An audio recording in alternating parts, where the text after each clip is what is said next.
just a couple of things that I wanted to get out of the way just from the outset is this particular presentation. This isn't really going to be about Knights, so the project that we're making Knights. It's really going to be more focused on how to make an NFT project and how we've gone about making a project over the last year through the lens of Knights. So we'll have a separate office hours, down the line within the next couple of weeks, specifically focused on Knights. If MVHQ wants me back, that is. But this particular presentation is only going to be kind of focused on the project itself. So any questions about what's the supply of Knights or what's the utility? We're not going to answer anything like that. It's just going to be focused on, how we're making the project through the lens of Knights. One of the other things, and I'll mention this a couple of times throughout the presentation, is there is really no one size fits all for a project. There's so many, there's tens of thousands of different projects, and there's hundreds to thousands of different ways to go about making a project. So this is kind of just the approach that we've taken. The only perspective that we have on this is the way that we've decided to approach this over the last year. So we're not really going to speak to the other, ways to make a project. There are many ways to make a project. And then additionally, kind of off of that, this is not exhaustive in any way. So we could go on for, 50 hours and talk about every single little minute detail about, how to make a project. So this is a very, top down, high level, broad overview of, how we think about making a project. But, there's always more to talk about. There's always more to learn. So if you guys have any questions on specific things, feel free to drop them into guest questions. So we'll get into a little bit of introductions here. So my name is Luke Lindsay. I'm the co-owner of Iron Hills and the co-founder of Knights. You guys know me as RaggaPrince, and we can also introduce the other couple of people that'll be speaking today. Sure. My name's Eric Levin, also go by Lego to Build, and happy to be here. And I guess that's my turn. My name is Esther Chu. I also go by Fighting Polygon. You could just call me Polly. And I'm the artist of the group. We got K-Fish in here somewhere. Yeah, I seem to be in a lot of places, but one thing to clarify is that K-Fish is not our only developer. K-Fish is among a team, K-Fish and Chip. So I don't want to take anything away from his team, who have been incredible in helping us out with all of this. So it's not just K-Fish specifically. He has a great team behind him. Keep going. So what was that? I was going to take the credit for it, but oh yeah, actually it's all K-Fish. Anyone else working on just him. So this is kind of a little bit more, so the first slide here, a little bit more touchy-feely stuff. We're going into purpose. Obviously, when you're making any business, and that relates to NFT projects as well, you have to have a reason for doing so. That reason could very well be, you just want to make a lot of money. But you really want, for us, we think about purpose as it needs to last at least 100 years. Your purpose should never change. It should be broad enough and yet specific enough that the industry could change, the technology could change, the day-to-day tactics could change, your 5-year, 10-year goals could change, but that purpose will never change. And so even if your NFT project or the company behind your NFT project doesn't last 100 years, that's a long time for any company to last, let alone an NFT company in the new industry that we're in right now. 100 years is a long time, but you still have to think about your purpose in terms of 100, 200-year timelines, a purpose that could sustain you for literally the rest of your life and beyond. The company will still have that purpose even after your lifetime. So that's kind of the way that we think about purpose. And then it trickles down. So purpose is kind of your 100-year timeline. Your mission is your kind of long-term major goals. So in the NFT space, these long-term major goals are actually somewhat short-term when compared to other businesses. So in, the banking industry or the railroad industry, their long-term goals might be like, 10 to 20 year timelines. In the NFT space, it's still so new, it moves so fast. Our long-term goals are like a year or two out maximum. So the mission, we like to think of it as, and this is pulling directly from, I don't know if some of you have read this, but Great by Choice by Jim Collins. We think of, Jim Collins' work is incredible, by the way. We think of the purpose as kind of the guiding star. You're always watching that star. It's never going to go away. That guides all of your decisions. The mission is kind of the individual mountains that you're climbing. You climb one mountain, you achieve one goal, then there's another mountain to climb afterwards. But those are kind of the big hurdles that you have. And then your day-to-day tactics, that's your planning. That's, what you bring onto the mountain with you. That's, how many air canisters you have. That's your pacing and things like that. So this is kind of how we're framing our company. And this is how we would suggest, any business, and especially NFT projects that, most often have limited structure to them. This is how we would recommend kind of going about your purpose. So this is always kind of the first thing that you start with, and that's obviously why it's the first thing in this presentation. So going on to your team, again, this is pulling from a lot of Jim Collins' work, which I highly recommend. So I'm going to start with the second bullet first. So first who, then what? And what it means by first who, then what is really focusing on the people that are involved in your company, project, organization, before even figuring out what you guys are going to do. It's not about the idea first, or the particular business, or the particular concept or project. It's about the people first, then the project. Because what happens is if you end up having to pivot, as we have had to do many, many times over the last year, you need people who are there for the long haul. You need good people whose skills work in multiple different circumstances, and they need to be willing to have that change in direction. Because if you need to pivot in another direction for the sake of the company, and that person, may not be on board with the new direction that you're heading in, then that person, ends up having to get off the bus. So as far as the team goes, we always think of it as a family. These are, and for us, over the last year, it really has been our family, because, we've spent most nights with the people on our team. So these should be people that you trust. These should be people that you feel that you can rely on. And these should be people who are willing to change directions if the situation calls for that. And then the way that we kind of break up how we think about the various roles within an NFT project is we have the functional team, and then we have the supporting team, equally important on both sides. And each role is equally important. And so what I'll say about this is you don't necessarily need to have a single person for each role.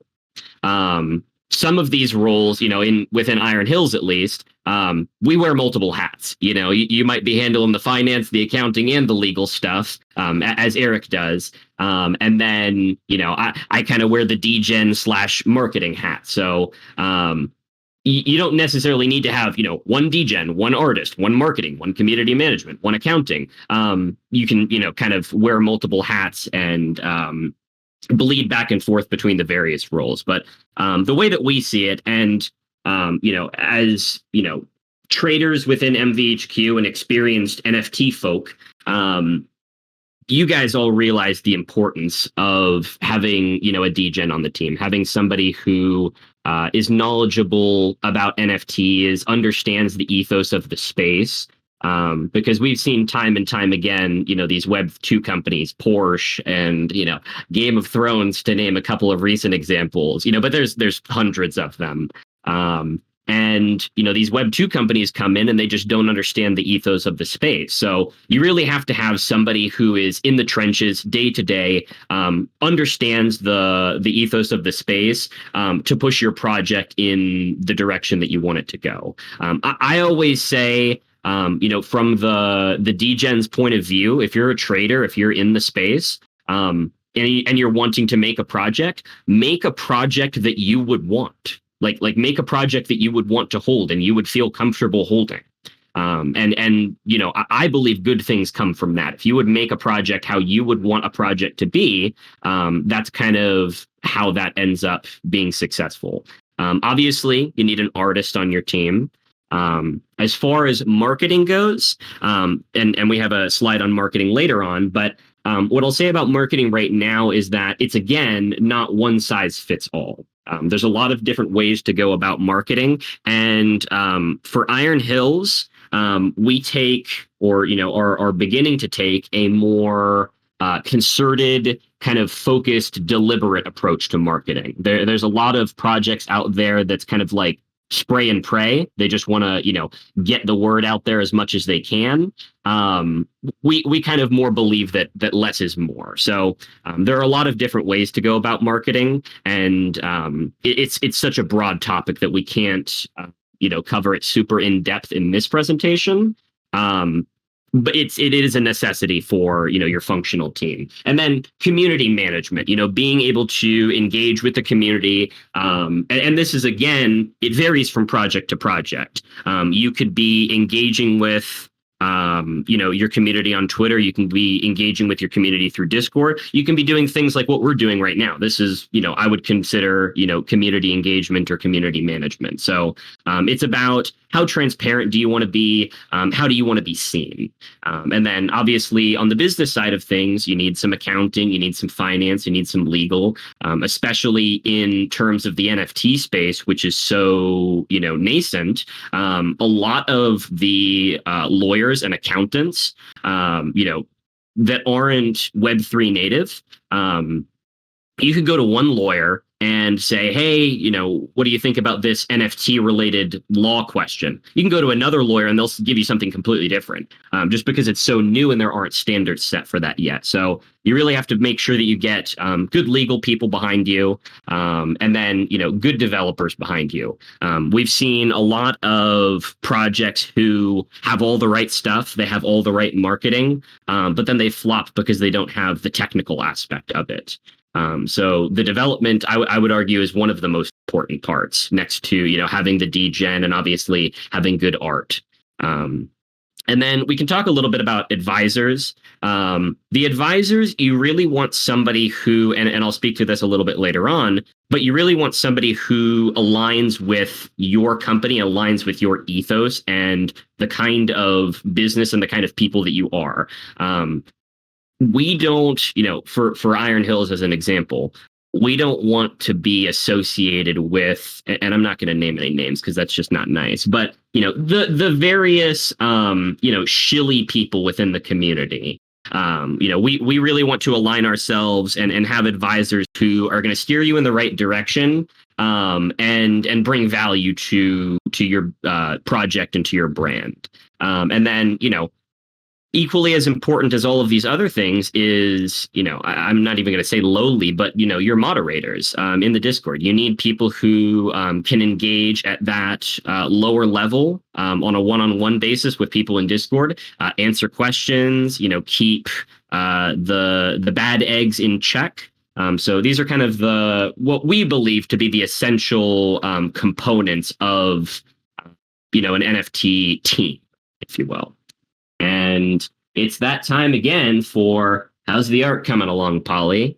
I'm working on it. So I'll drag this over real quick and we can take a look. So we're doing this live. So this is going to be, this is what we imagine as the inside of MVHQ.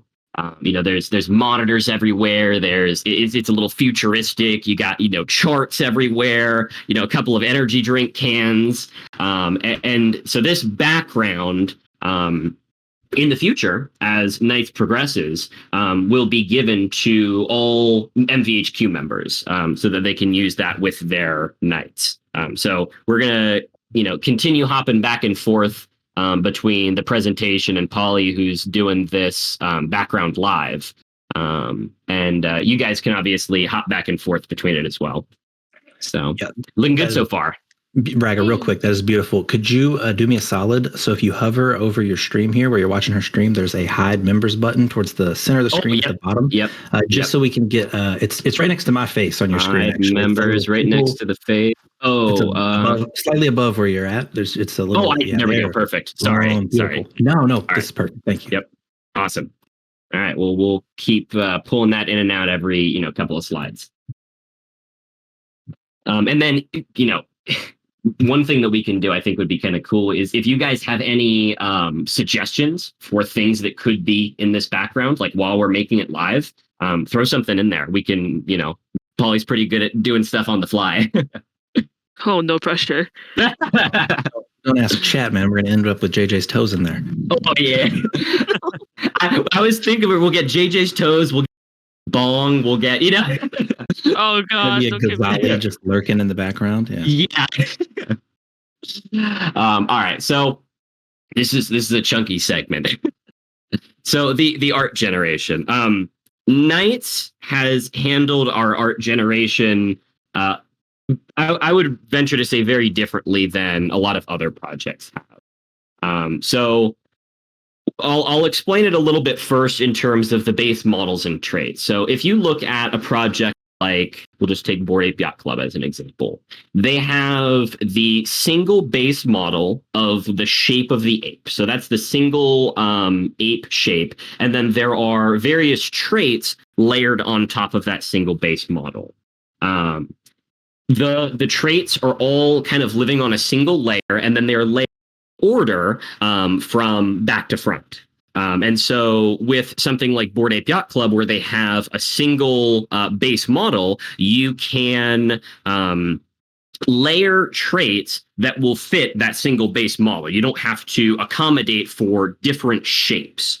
In the case of Knights, or I'll use a couple of other projects as an example that you might know, is My Pet Hooligan and Karafuru.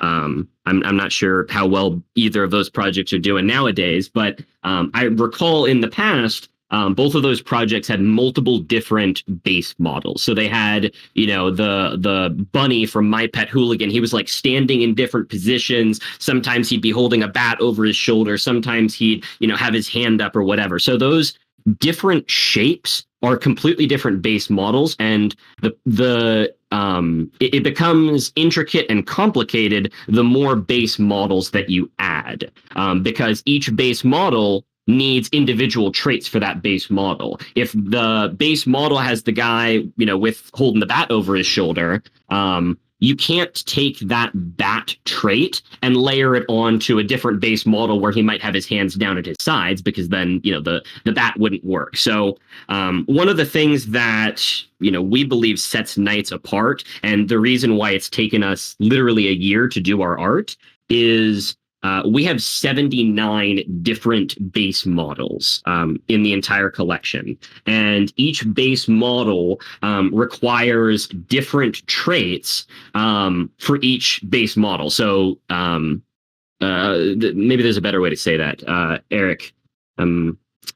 Each base model has its own unique traits that work for it. Yeah. Not every trait is going to work on every base model. Think of it as a giant tic-tac-toe board, and you have to go through a long laundry list on, each row, and then across all the columns on the top with all of these traits, and put a check or an X for whether it works with it or not. Yeah. So across to the 79 different base models, the 100 traits that we have. Yes, I did count today. That's essentially what we do, is that kind of tic-tac-toe board. So we say, okay, base model number 1, and then we check trait number 1. Okay, does it work with this? Yep, good to go. Does it work with this? Yep, good to go. Does it work? No. So that one can't fit on this particular base model. So one of the things that we had to do, which Kfish has been incredible about, is our art generation, correct me if I'm wrong, Kfish, has been relatively bespoke. We weren't able to use any like it was all kind of done from scratch, correct? Yeah, I would say 70% of it at least. Yeah, yeah, and the reason for that is because we've had so many conditions, and so our we probably have about 300 or so pages of these conditions where it's basically if-then statements. So if this particular base model, then no on this particular accessory, or yes on this particular accessory. And so we've had to do that for every single base model, and then Kfish has had to go in for every single base model and say, these are the things that work, these are the things that don't work, and kind of go from there. The other thing that's, a little bit different, and I don't know if other projects do this. I'm sure that some do. But in the case of our collection, some traits have multiple layers to them because we wanted to add like depth to the collection, like visual depth. So like one part of a trait might wrap across the chest, while the second layer of that trait might wrap behind. And so in that way, single traits are kind of comprised of multiple different layers. So that adds additional complexity where and maybe Kfish, you can speak to this a little bit better on like the technical side of things, but the multiple traits or multiple layers comprising one trait has been a challenge for us as well.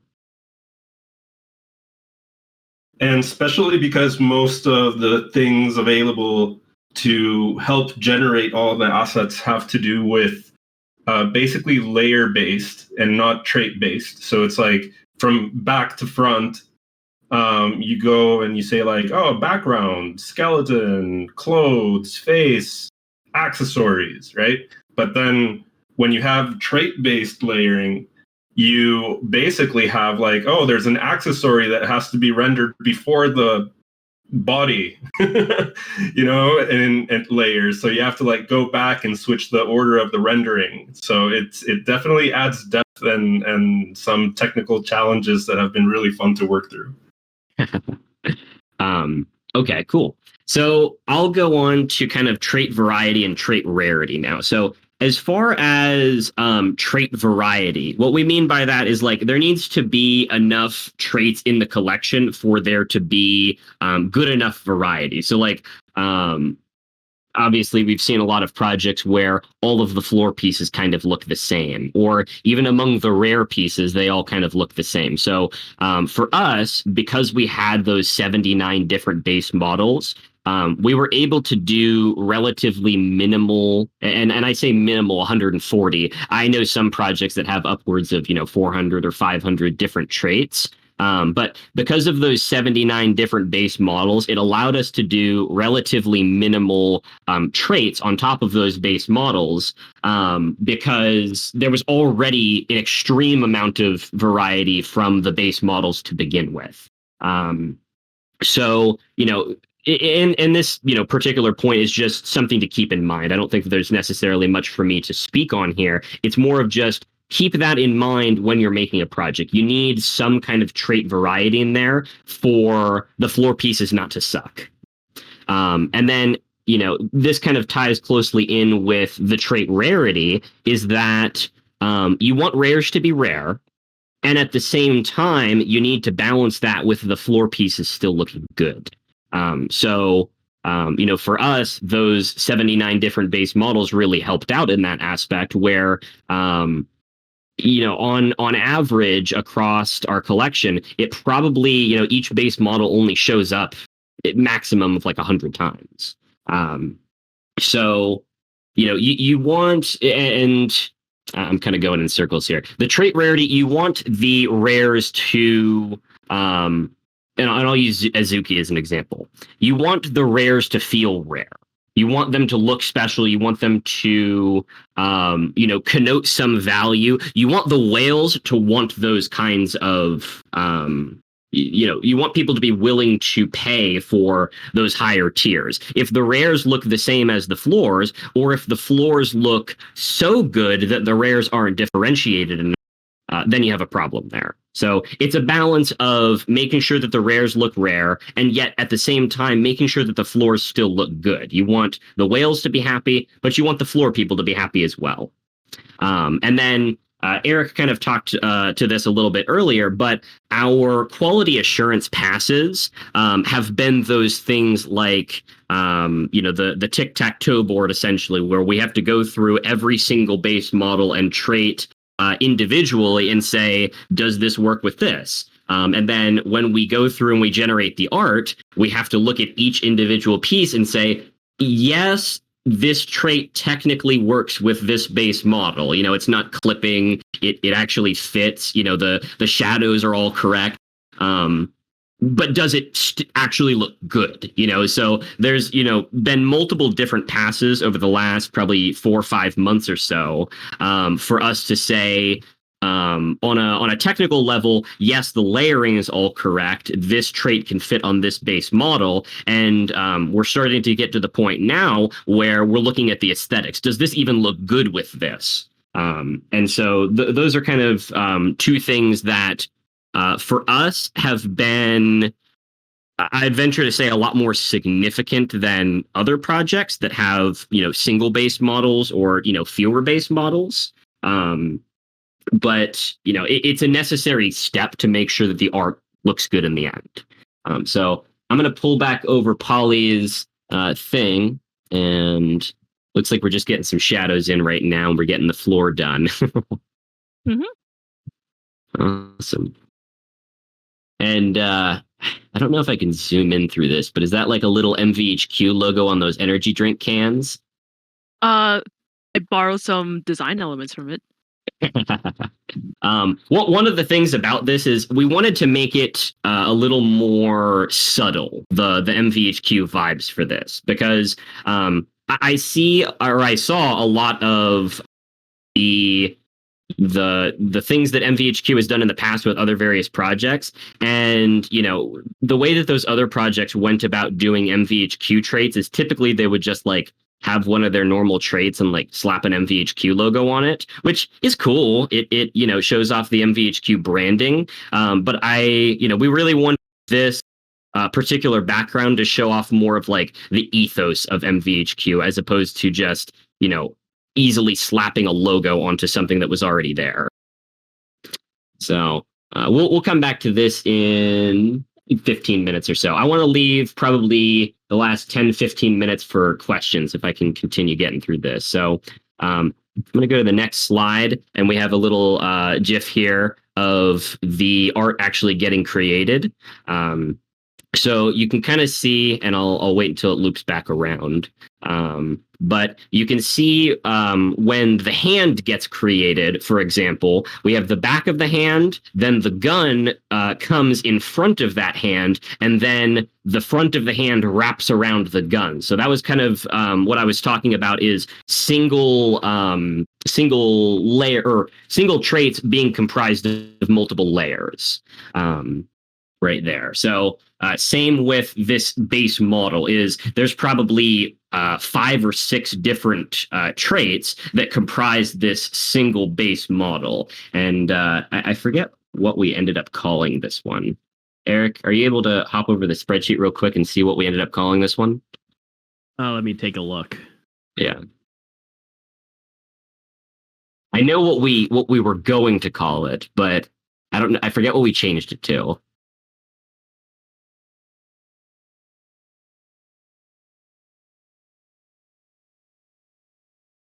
And K-Fish, if there's anything that I didn't cover from a technical standpoint, if there's anything that you want to chime in with there. No, I think you've covered it very well, actually. Like besides that, on the technical standpoint, I think it's very important that you have a system. And I don't know if you're going to go into the details of what a system is for this, but it's not like, oh, I'm going to go generate the art, click a button, it's done.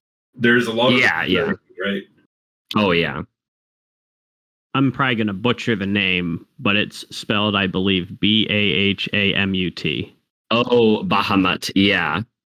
That was what we named this particular set, the Bahamut, which I think is like a dragon god in.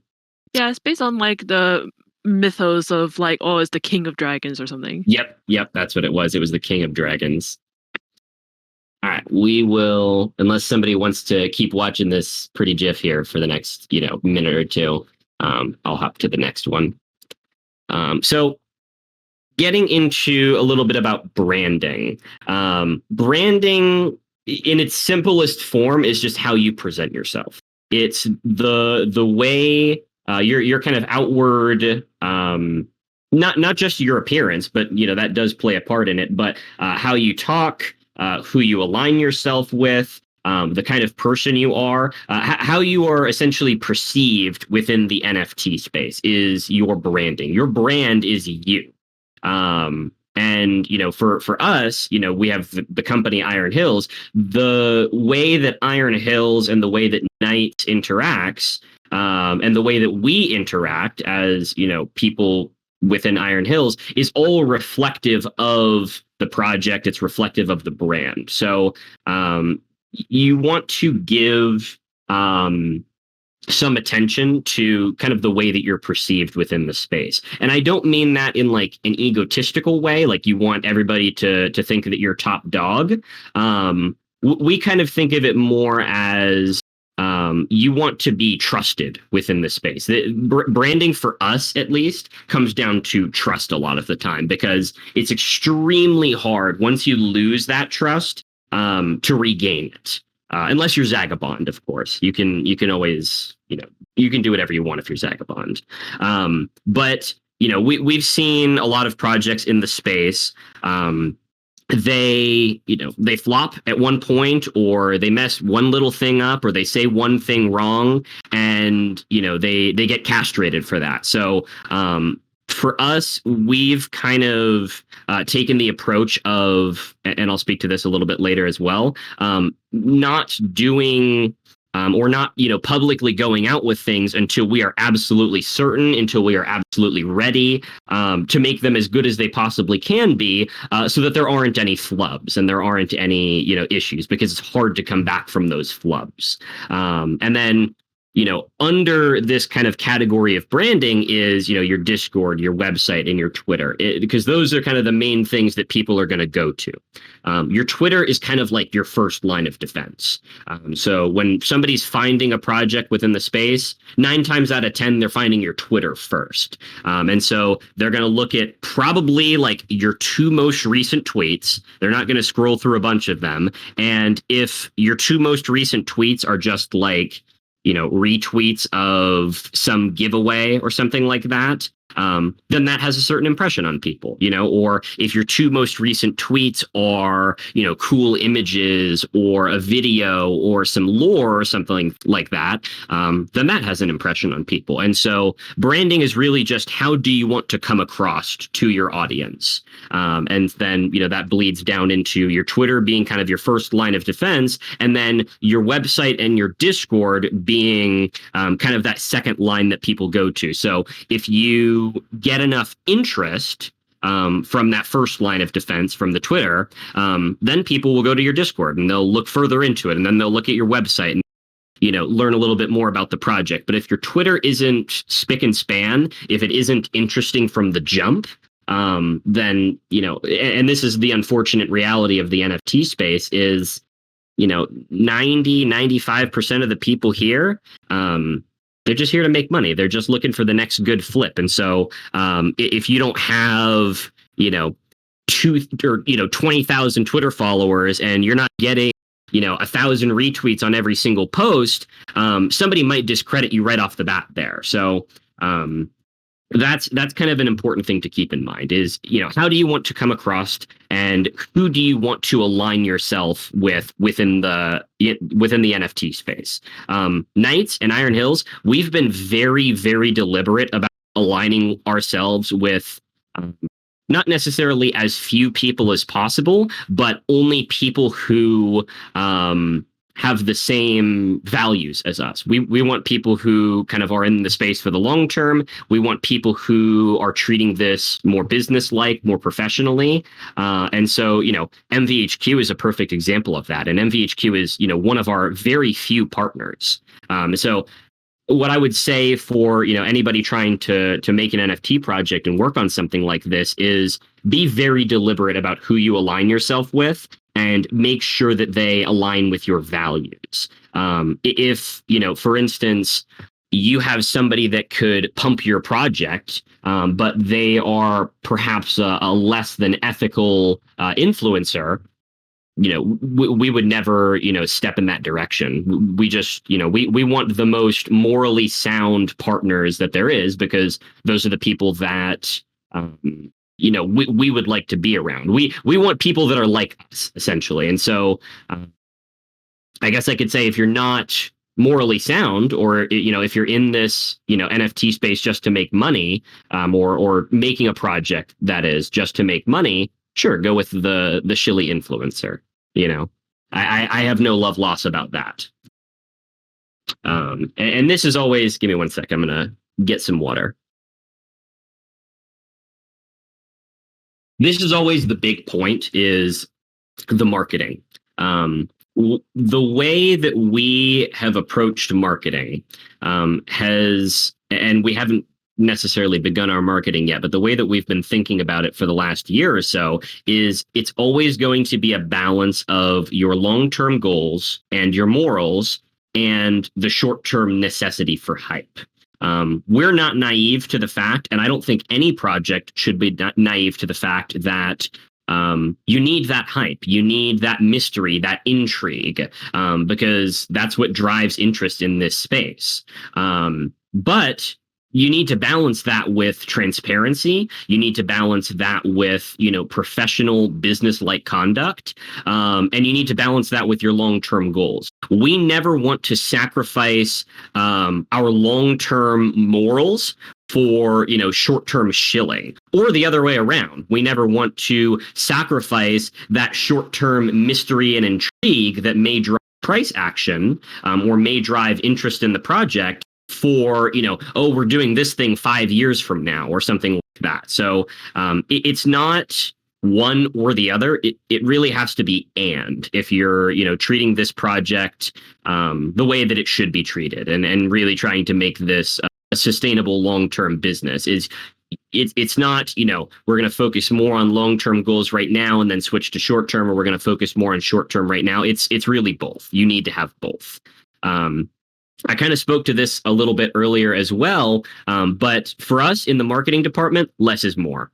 Instead of having, 10 posts a day and they're all kind of, shilly influencer giveaways, like and retweet, engage for a chance at an allow list spot, that, to us, and, from what our advisors have kind of told us, it doesn't really work as well as just one quality, well-timed, good art with some lore and all of that kind of stuff. So we kind of approach it as less is more. So we're not posting, 20 times a day, or we wouldn't recommend posting 20 times a day. Just, one good post every couple of days, to keep that interest going and to keep that short-term hype there. And then the two, I think of these as kind of mechanisms. So allow list spots and giveaways. They can be used in a bad way, or they can be used in a good way. And, what we often see with these kind of more short-term focused shilly projects is they'll utilize these allow list spots and giveaways as a means to, generate buzz and generate interest in the short term, kind of like what I was saying earlier about, engage for a chance at an allow list spot and things like that. It drives that short term engagement, but there isn't really any substance behind it. People are just retweeting just to maybe possibly get an allow list spot, or they're, tagging a couple of friends in a giveaway because, they're trying to flip your project for profit. But when there's no substance behind it, that person could very easily say, hey, this project isn't doing very well. I'm just going to, hop over to the next, giveaway or hop over to the next engagement farming post. And maybe that one will do a little bit better or something like that. So it's always important to kind of keep in the back of your head as a project founder that most people in the space, unfortunately, are kind of only in it for profit. And if that's something that you can kind of keep always on your mind, to balance the desires of those people and the desires of your company, I think that that's one of the most important things that you can do. So I think about allow list spots and giveaways as a mechanism. So you can use allow list spots and giveaways, but they have to be deliberate. They have to be concerted, and you have to use them in ways where you can attract people with substance behind them. So, for instance, in this office hours, for example, I'm more than happy to give away allow list spots to anybody that, engages and has good questions and things like that, to, substantive people, because it's more meaningful. There's just more, there's more humanity behind it. So those are kind of the things that we try to seek out. Go on to the next one. This is, I'd venture to say, the most important topic. It's in a league all its own. There's a lot of importance in marketing. There is a lot of in knowing your customer and treating it like a business and being transparent. All of those things, but security is just, it's in a separate category. And I don't mean security necessarily in the sense of wallet security or, your Discord security and Twitter security. Obviously, those things are all very important, but I'm also talking about like personal security.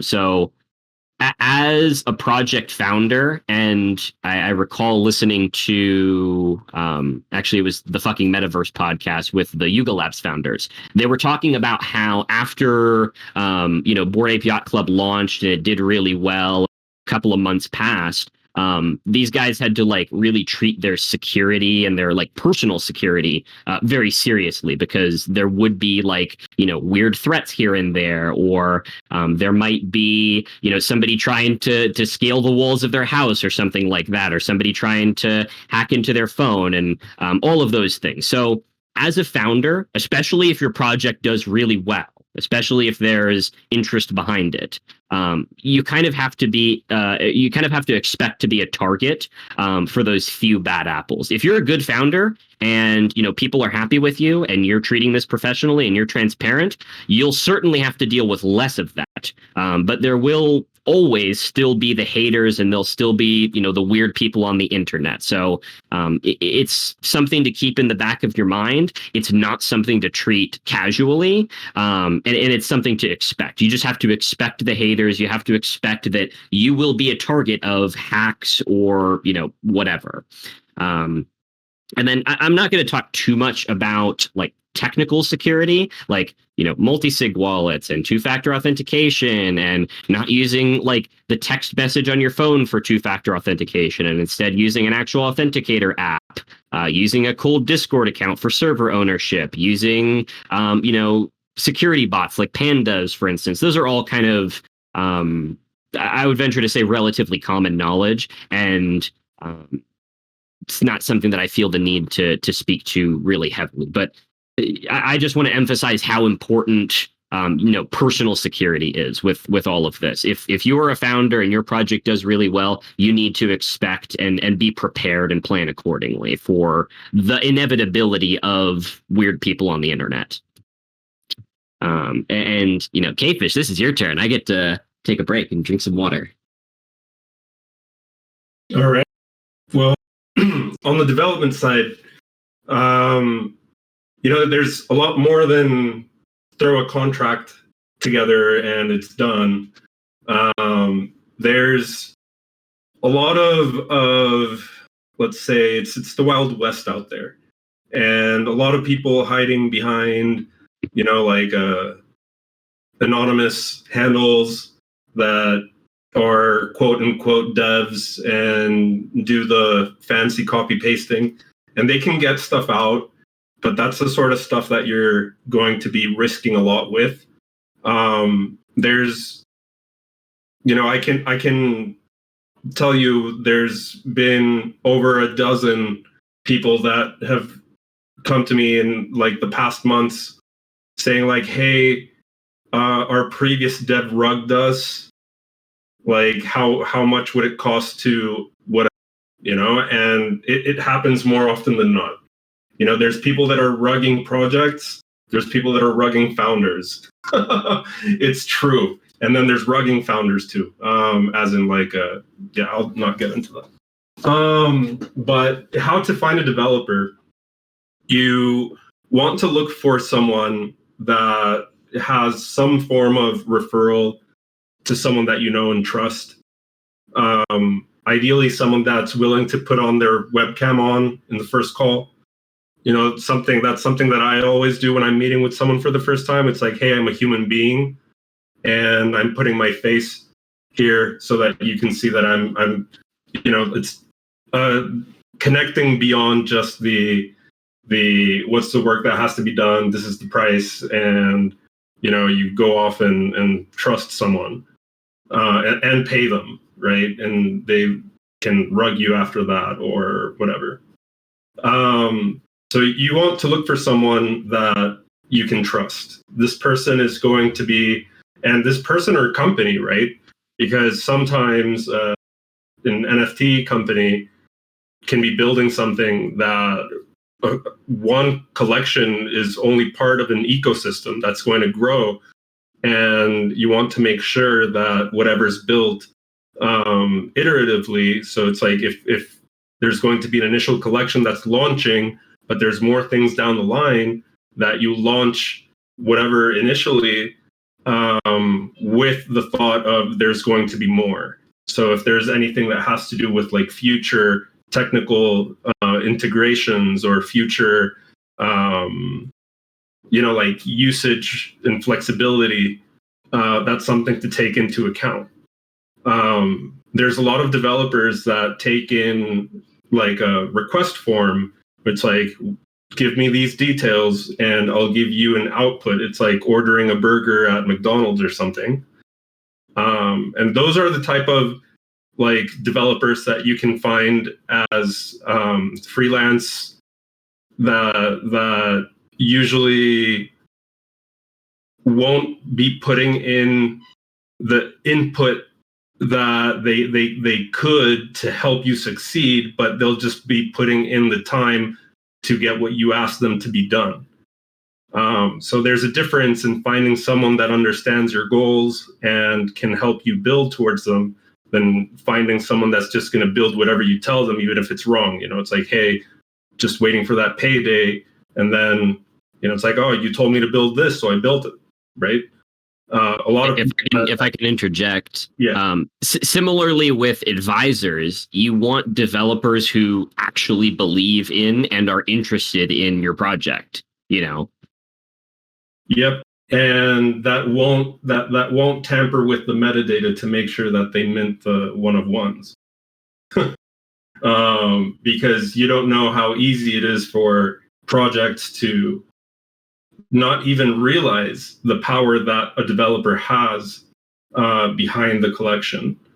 So there's a lot of time that goes into development using good practices as well, making sure that everything is well tested, making sure that there's quality and that you can, as a founder or as a non-technical person, even if you don't understand like the exactly how it works, a developer should be able to translate what they're doing to you in a way that makes sense for you.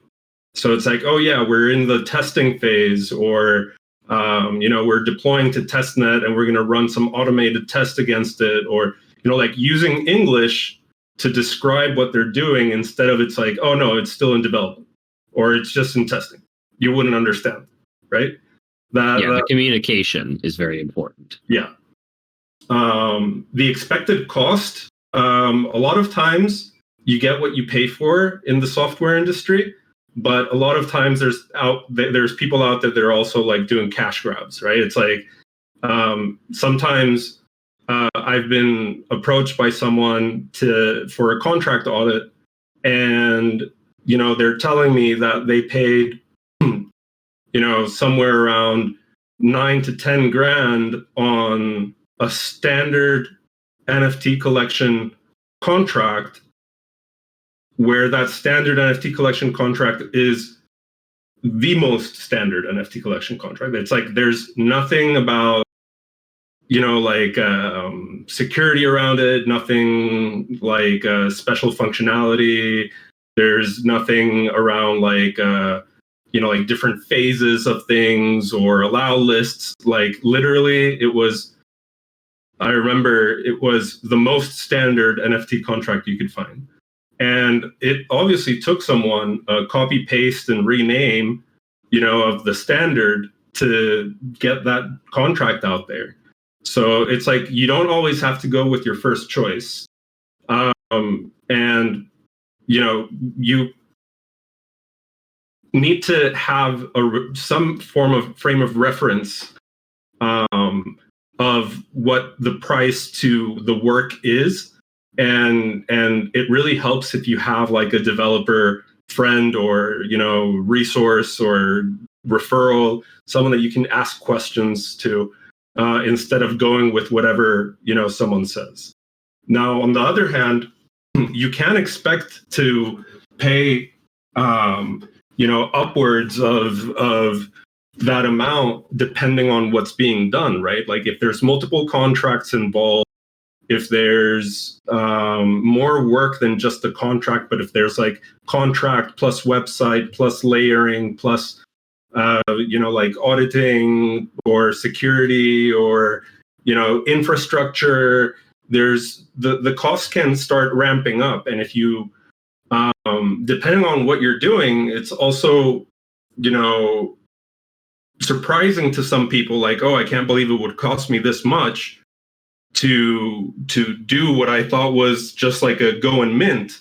But it's like in reality, if you're asking for allow lists and you're asking to set up Discord with all the bots and you're asking for a website and you want to have a back end to serve signatures, or if you want to capture data, or if you want to this, if you want to that, all of that turns into, at the end of the day, it turns into someone that's writing stuff behind a keyboard, code and deploying and testing and doing all of that. And so, the expected cost, it can range between what is just a, collection where the art is being provided. Like if you're providing the art already and someone just has to do a minting contract, you can get that for a couple grand, just like a simple contract.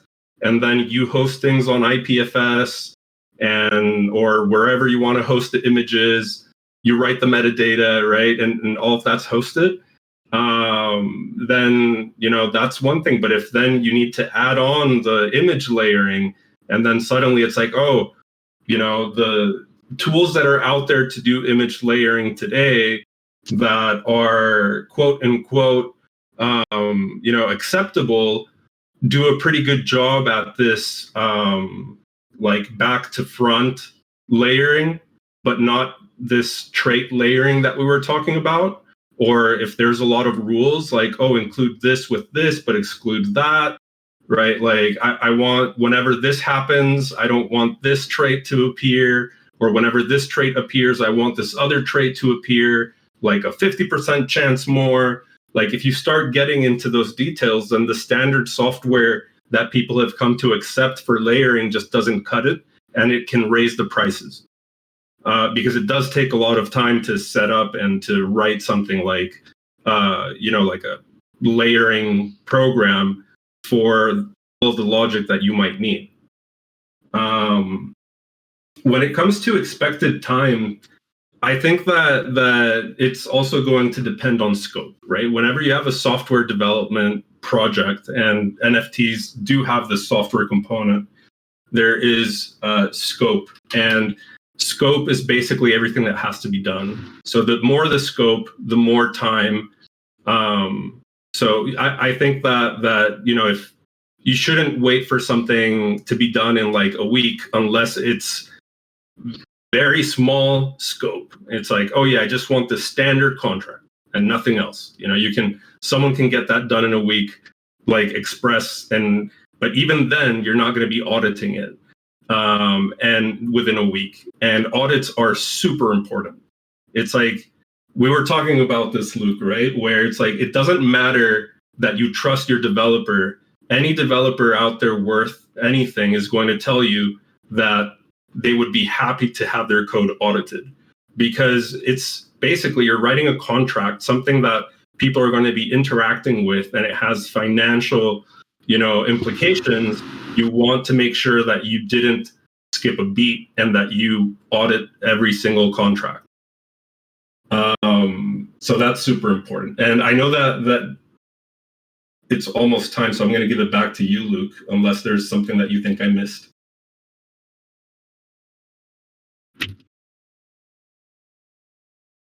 How's it coming along, Polly? We Well, can't what do you hear you, think? Luke. Oh, look at that. Hey. It's looking good. Yeah. I think Luke's having some mic issues. Yeah, Luke is either having a lot of water or some mic issues. But yeah, on my side, I think that's There we go. Can you hear me? I was getting rugged. Yes.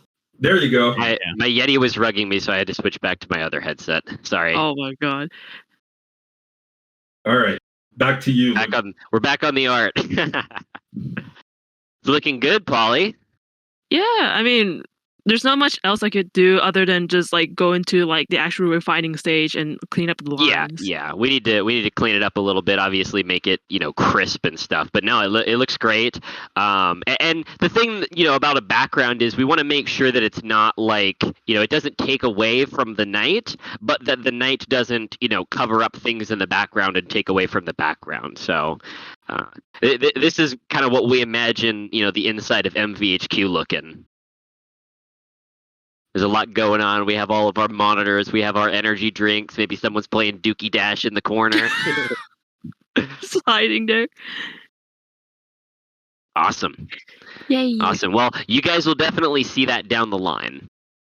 This trait it will not make its last appearance in this office hours.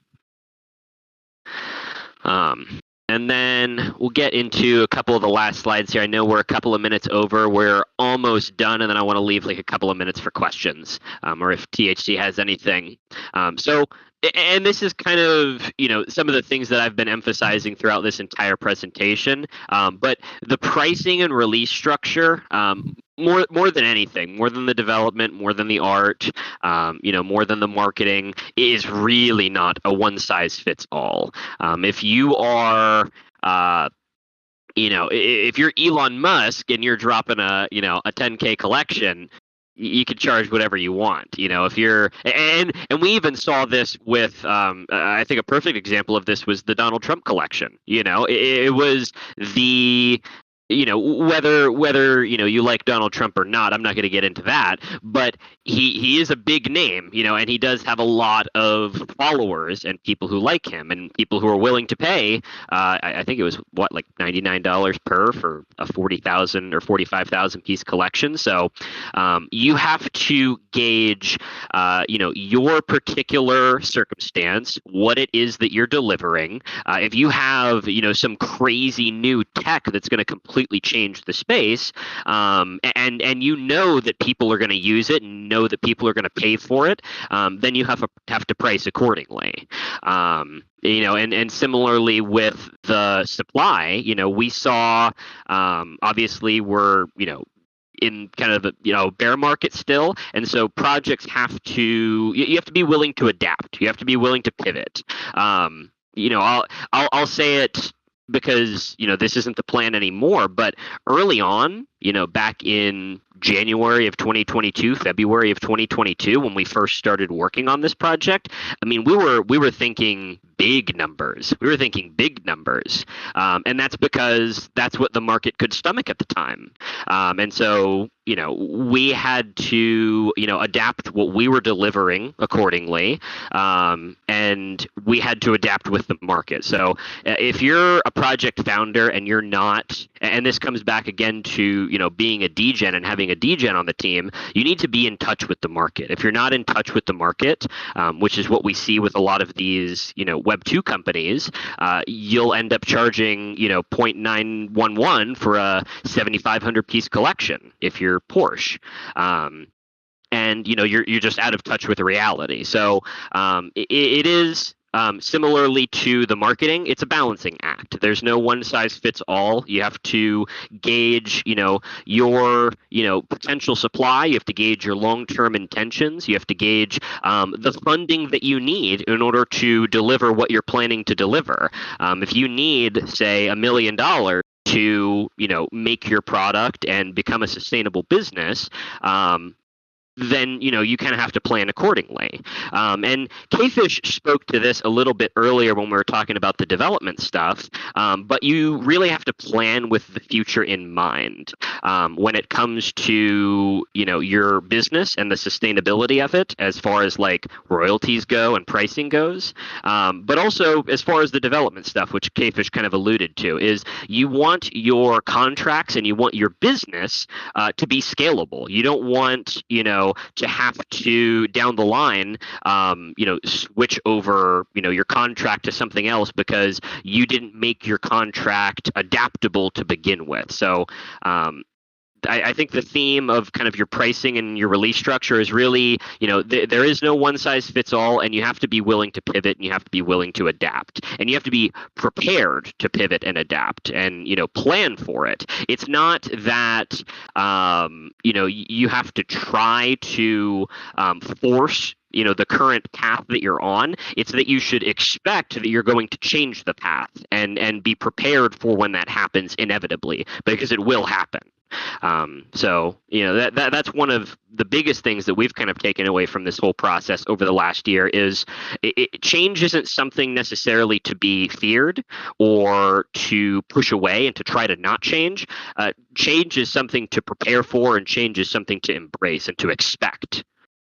And then I think our biggest final tip, the one takeaway that we can all agree that we've gotten from this is, if you're trying to do it well, if you're trying to do it right, if you're trying to make a sustainable business, if you're trying to genuinely deliver value and push the space forward, everything takes longer than you think it will. Like, everything takes way longer than you think it will. We, when we started this back in January 2022, we were like, oh, we'll be done by May. And that was like even a conservative estimate. And we're still working on it today, a year later. So, like I said, we've pivoted multiple times. We've been willing to change and willing to adapt. But if you're saying, okay, we're going to have this particular item done in 3 weeks, if you're doing it right, if you give it the care that it needs, it'll probably take 5 or 6 weeks.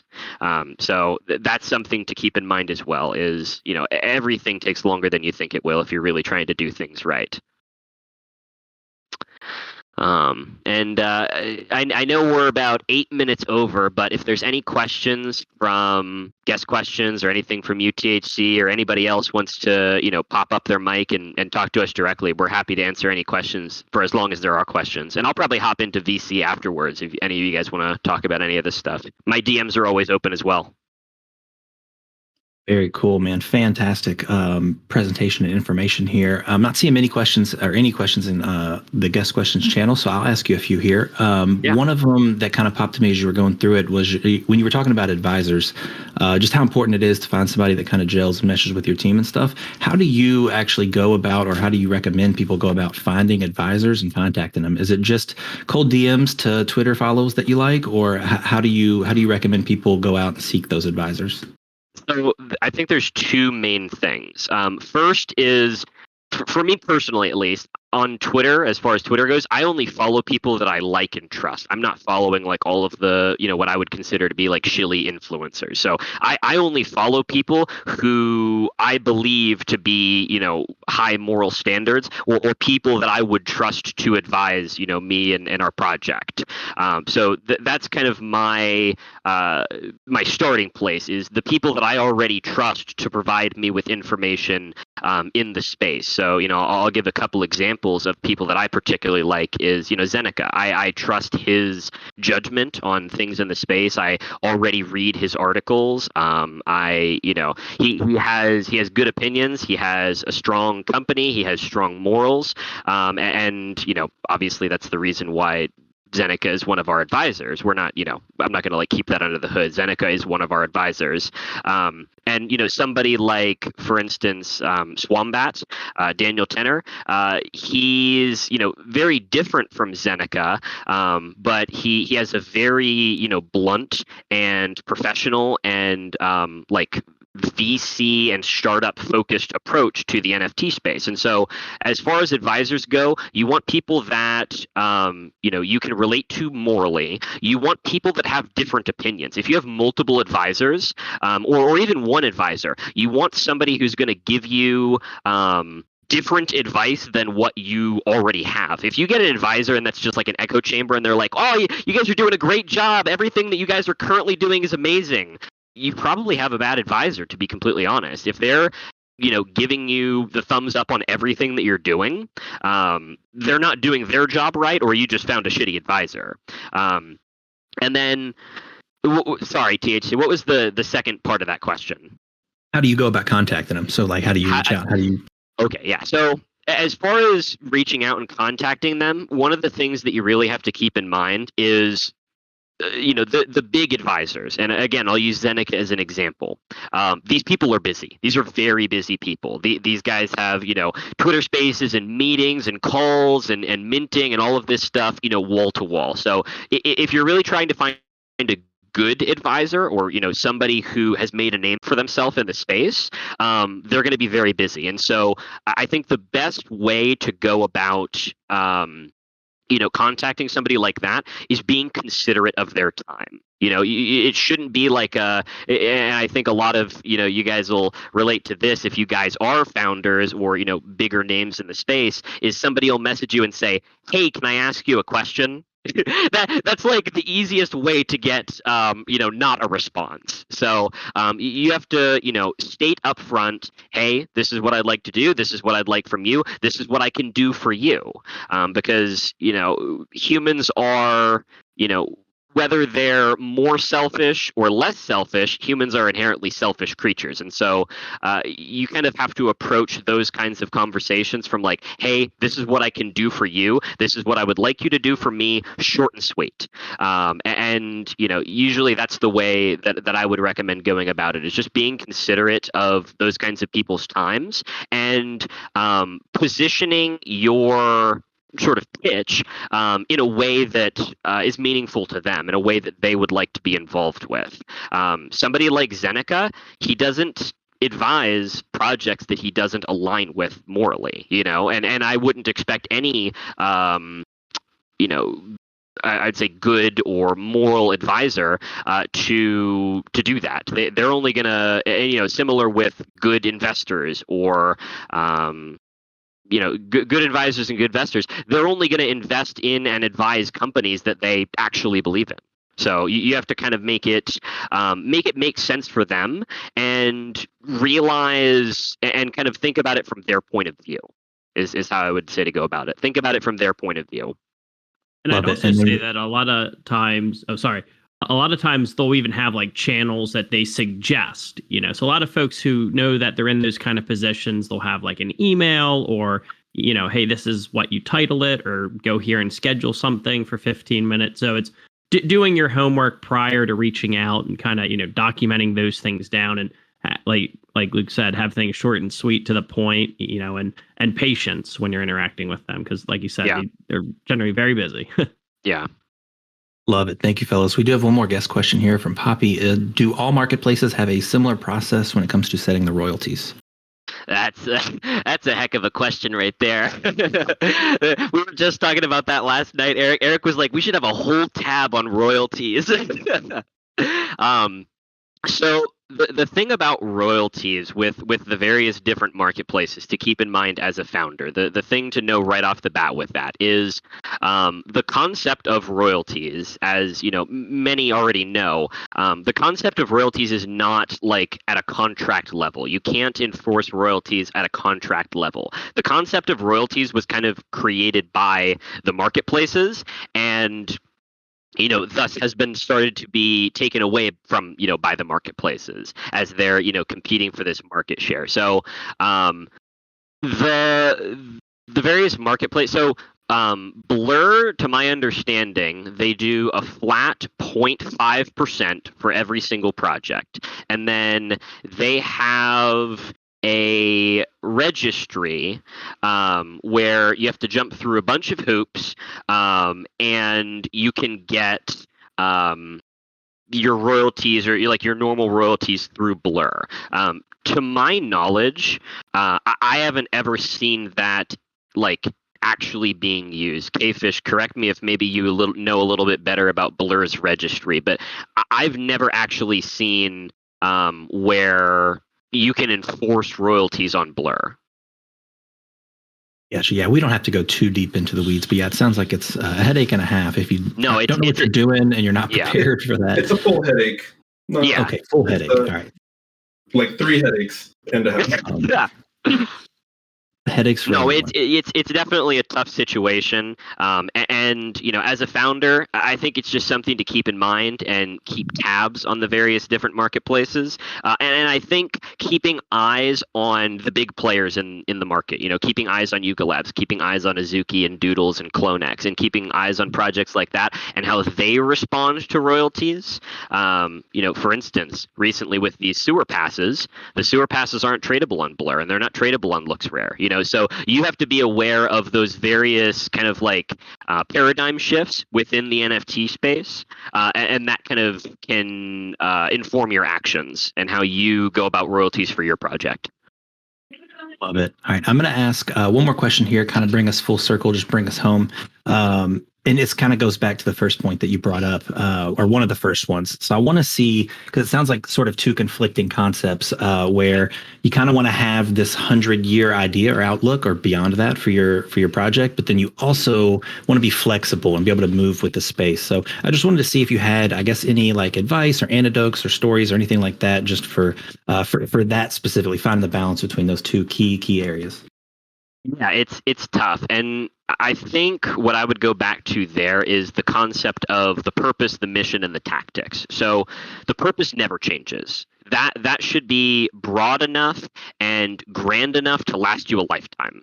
The mission, your individual goals, those are your massive goals. In the NFT space, it could be, I want to, develop a whole game and launch a game. That might take you 3 to 5 years or something. It's a big mountain to climb.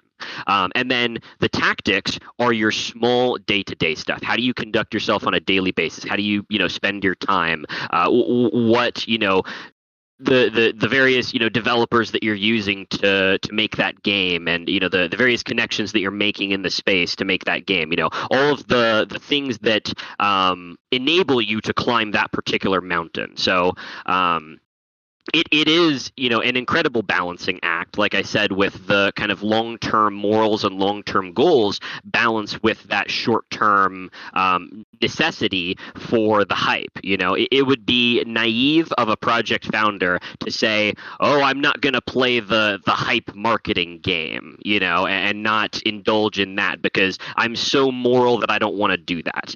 It unfortunately is a necessity. So you have to be cognizant enough of what the current industry wants, but also have the foresight enough to know what the industry is going to need 5 or 10 years from now. Love it, man.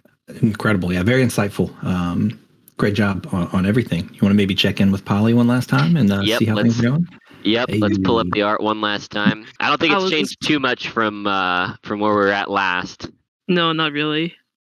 Go ahead, Polly. What were you going to say? I'm sorry, I cut you off. Oh, I was just working on polishing the line, but that's gonna take ages.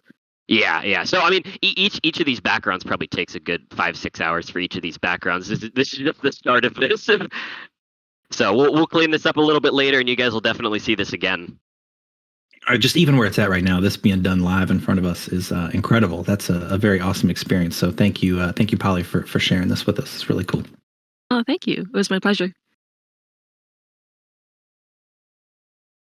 Anything else from us, THC? Anything else that you want to say, Eric? No, just appreciate you guys giving the time, and yes, looking super forward fun. to. Yeah, right. Hope we get to do this again. Hell yeah, man. We love this stuff. You know that. Yep. And yeah, like I said, if there's anybody else has any other questions, if you guys want to get in touch with a particular person, I'll hop into VC afterwards, obviously, and feel free to DM me, anything like that. Fantastic. And maybe we can plug our socials one last time. Hit them. All right, let's pull this to the side.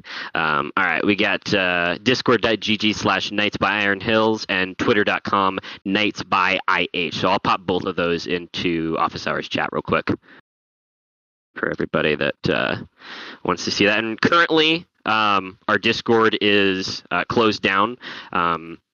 So we haven't really begun our major marketing push, which kind of like I said in the presentation, we're being very kind of deliberate about how we go about all this. So you guys are early. You guys are early. And pop the Discord in there. Oh, I put it in guest questions. My bad. Let me put it in Office Hours chat real quick. Oop, that's not what I wanted to do. Beautiful. Well, thank you again, man, for taking the time. Thank you, Polly, Lego, for you guys coming through today. Ragga, pleasure as always, man. This was really insightful, man. It's really good talk. A lot more that goes in to making a project that meets the eye. I mean, I think everybody knows that it's a full headache or 3 headaches, but yeah, seeing all the moving parts and just trying to figure out how you keep those glued together is wild. So appreciate the insights and kind of telling your story, walking us through all these steps. Yeah, for sure. For having us. Thanks. Thank you, legend. Yeah, I popped those 2 links into Office Hours chat for our Discord and for our Twitter. So you guys will hear more from us within the next couple of weeks. Sounds good, brother. Pleasure as always.